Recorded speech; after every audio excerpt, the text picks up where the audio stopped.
இருமுடி இந்த படம் வந்து நான் தெலுங்குல தான் பார்த்தேன், ஆனால் தமிழ் ரிவ்யூ கொடுக்குறேன்.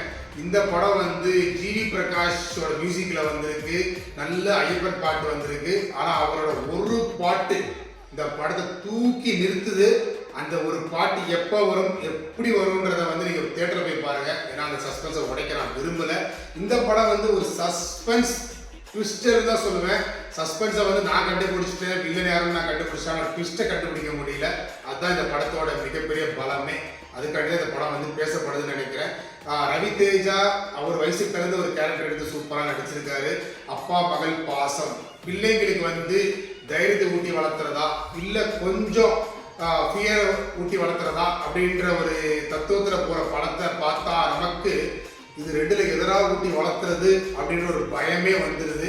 அப்படியாப்பட்ட ஒரு படம் தான் இது. இந்த கருத்தை எப்படி புரிஞ்சுக்கிறதுனே புரிஞ்சுக்க முடியல என்னால். பிள்ளைகளை எப்படி வளர்த்துறது, தைரியமாக வளர்த்துறதா இல்லை பயன்படுத்தி வளர்த்துறதான்னு எனக்கு இப்போ கன்ஃபியூஷனாக இருக்குது. அந்த கன்ஃபியூஷன் உங்களுக்கும் வேணா அந்த படத்தை போய் பாருங்கள்.